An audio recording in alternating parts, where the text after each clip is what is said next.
We are back. Today, we're going to be talking about just 5 Pokemon recently that have seen a slight rise in usage in the Regulation Age metagame. We're going to talk about these Pokemon, explain what they do, why they're solid, etc. But yeah, it's going to be a pretty relaxed video. I just woke up and I just want to talk about these mons, especially since 2 of them I had a hunch would be good in this metagame, and I'm kind of happy that they actually ended up doing something at low regionals. But yeah, if you enjoy this standpoint in time, do me a favor, leave a like in the video, subscribe to the channel, turn notifications, and let's go ahead and get into it. So the first Pokemon I want to talk about on this list is going to be Indeedee-Male. So this is actually the whole list. Like, these are the 5 we're going to talk about: Indeedee-Male, Corviknight, Exeggutor, Baxcalibur, Samurott, Hisui. Now, these aren't metagame defining Pokemon, but they are currently seeing a bit of a spike due to some positive traits that they have as far as like beating stuff that was previously accepted as being like top tier. That's basically just what we're going to talk about. We're going to talk about why they're seeing the usage. So Indeedee-Male is a really interesting Pokemon. Effectively, Indeedee-Male is an all-in-one Psychic Terrain setter and Expanding Force user, but the downside of Indeedee-Male has mostly to do with its kind of unfortunate speed stat and bulk and offenses. Now, this isn't to say that its stats are bad, it's just unfortunate that they're kind of middling. Effectively, like, when you use a Psychic Terrain setter like regular Indeedee and an Expanding Force user, the Expanding Force user tends to have a pretty high special attack stat. So Hatterene hits like 136, Armourouge hits like 125. Those are like your 2 big ones. Delphox even has like 114. So they're able to run like a Life Orb or a Twisted Spoon or anything to really boost that damage through the roof and make it difficult for opposing Pokemon to eat the hit very well.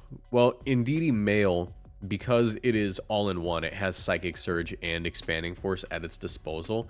To sort of balance that out, it's only got 105 special attack, which is sort of underwhelming, especially when you consider one of the most popular items for it is at the moment the Choice Scarf.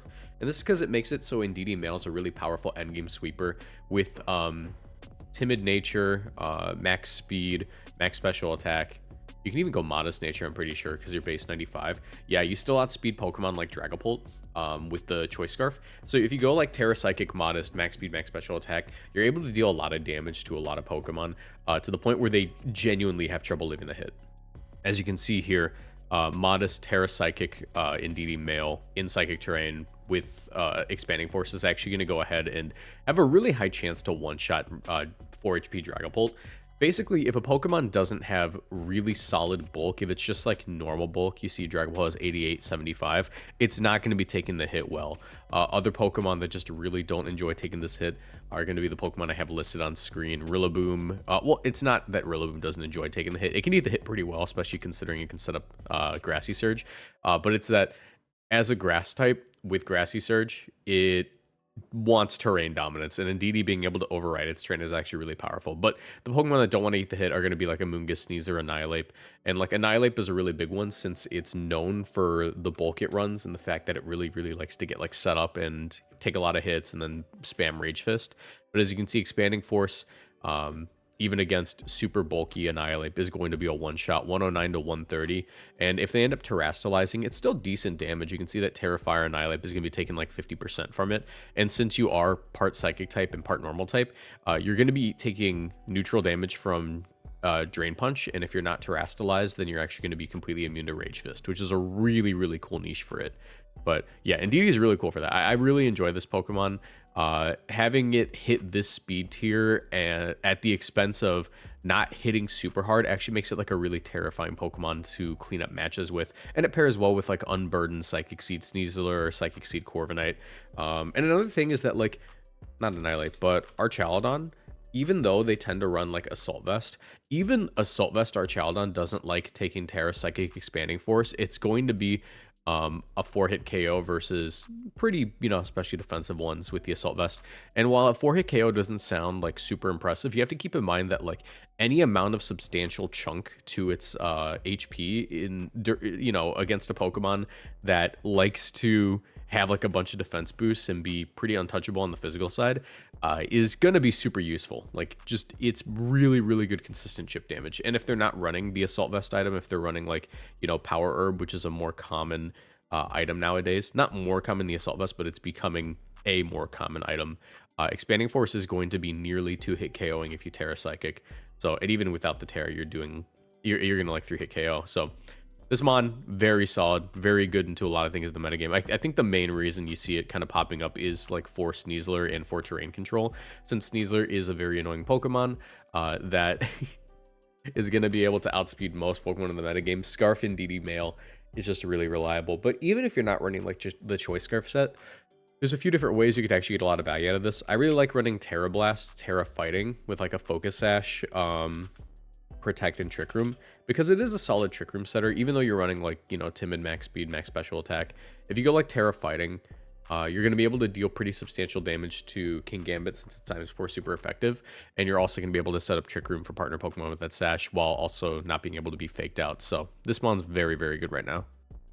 Next Pokemon I want to talk about is, of course, going to be Corviknight. This mon's been making a splash recently, and we've kind of known that Corviknight was good. It's been making waves at events here and there, but it finally won a major event, and it won both in Seniors and in Masters at low regionals. The main issue with Corviknight is we knew it was good defensively and utility-wise, but like offensively, this is a very offensive format. Like, you know, you have stuff like Archald on Rain, just snowballing its special attack stat and its defense stat. Corviknight feels like a very reactive Pokemon in the grand scheme of things. So because of that, it's actually just been like, it feels like it takes forever to get going. So we've sort of adapted to make it so Corviknight doesn't need to set up on its own. Like, obviously, we've had really reliable sets like Bulk Up, Brave Bird, Body Press, Roost. Like, that's been a pretty tried and true set. But the issue is that, like, if you run this set with, like, Mirror Armor, of course, Mirror Armor is going to reflect the Intimidate into the opposing Pokemon, as well as, like, Icy Wind drops and stuff. It just kind of sits on the field for a while and doesn't get much done. Luckily, we've adjusted. Coaching Corviknight has been something that's been kind of popping off recently, because what you can actually do is you can immediately get up to +2/+2 in attack and defense by clicking Body Press and Coaching in the same turn, or you can even just Coaching and go for Brave Bird and deal some pretty substantial damage, even though you only have 87 special attack set and you're usually not invested into it. This mon's like just really good for getting going. On top of that, we now have found a set that is, you know, pretty good on the coverage side. Having a dark move is really nice, but also takes full advantage of the fact that you're boosting your stats. Power Trip is a move that gives you +20 power for every single stat boost you have. So by combining it with like Indeedee with a Psychic Seed and having Bulk Up on the Pokemon, in a single turn, you can get your Power Trip up to an additional 60 base power. So 80 base power after Psychic Seed and Bulk Up. And if you go for like Coaching into that, then you get another 20 base power and another 20 base power off of both boosts. So you end up at 120 base power at +2 attack and like very difficult to KO. So the mon really, really becomes annoying. Like it's super solid. And like I said, we've known it was going to be good, but it was hard to figure out how to get it to be reliably hitting for high damage and also not like getting doubled into and dying. And this has kind of just been the adaptation. Obviously, most Pokemon in the metagame aren't able to hit it for super solid damage. It completely walls Garchomp. Garchomp just does not break this Pokemon since you're you're either immune or resisted to both of its stabs. And its only coverage move it can hit you with is Rock Slide, which after a single Bulk Up is not doing any damage. Tyranitar, you just really threaten it. It's a pure physical attacker in this format. It doesn't really run any special coverage moves like Ice Beam or anything. So the Body Press set completely annihilates it. Rillaboom does not do anything to you. You lose.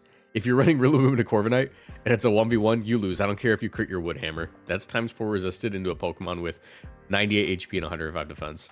Sneasler does not enjoy the matchup. Dire Claw doesn't do much after a Bulk Up. Close Combat isn't even like a 3-hit KO, I'm pretty sure, or something like that. It's very difficult to deal with Sneasler, or deal with Corviknight as Sneasler. And of course, King Gambit doesn't like the matchup as a pure physical attacker. After a couple of Bulk Ups, your Body Press is going to, of course, one-shot it since it's time for super effective, and you're just going to wall it. Also, Dragonite. Dragonite is a Pokemon that literally cannot touch Corviknight. Terra Blast bounces off of it. Outrage bounces off of it. Scale Shot bounces off of it. The only move it really has to hit you is Ice Spinner. or low kick, and neither of those are really going to do much. Like, this is a very physical format. This is an extremely physical format, and we know that steel types are busted. It's just that Corviknight finally just got itself going. Here's like an example of like a Corviknight team. Obviously it won the regional, but Indeedee, Choice Scarf, Sneasler, Corviknight, you know, it's the usual schmoosual.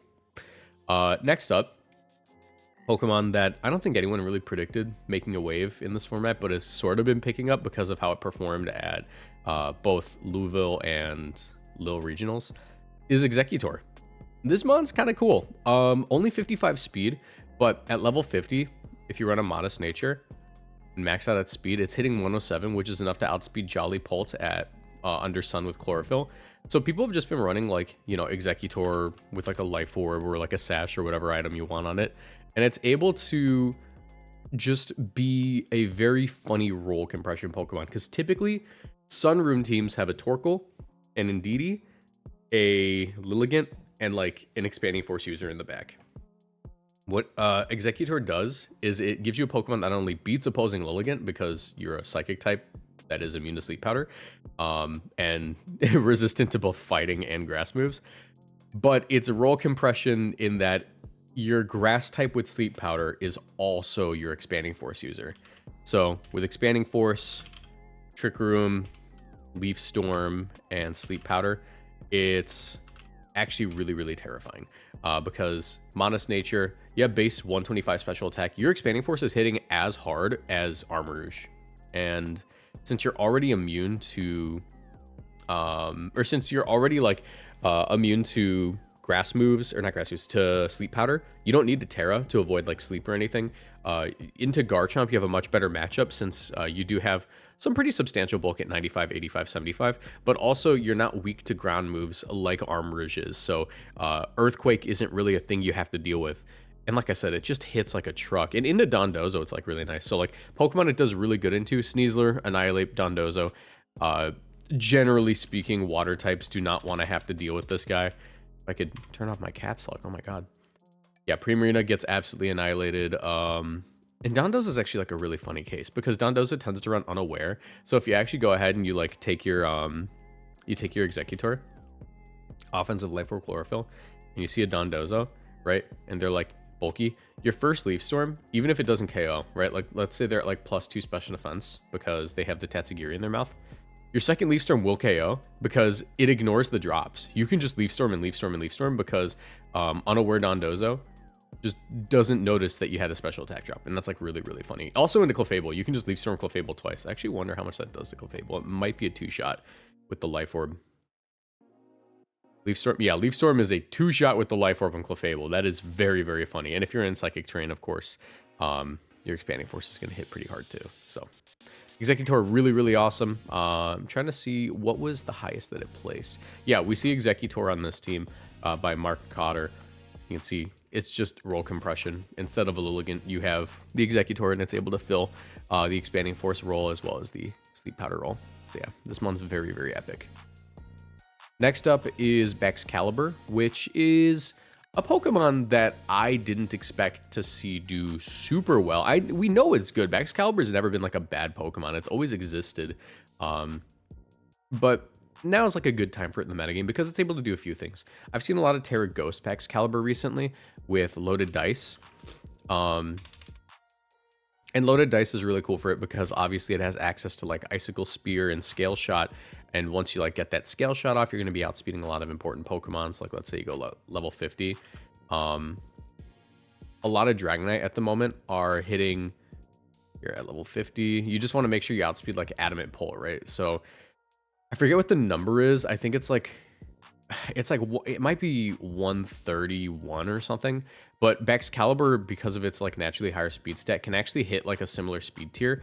And then you can even hit like 139 if you really wanted to outspeed Jolly Polt, I'm pretty sure. Or no, not 139. It's like 142 or something. I forget what the number is, but like you're able to run a similar moveset with Scale Shot, Loaded Dice, Icicle Spear. and you're going to hit all of your scale shots, and that allows you to naturally one-shot opposing Sneasler without activating Unburden due to their due to their Focus Sash. So like you Terra Ghost, you go for the scale shot, you get the KO on the Sneasler, and now you're able to hit everything for a effectively 100 to 125 base power ice move, or a 100 to 125 base power what's it called, dragon move. You also have access to other moves like Swords Dance. You can just put like Protect or Icicle or Ice Shard on that, and this mon just becomes like a very threatening thing in the metagame.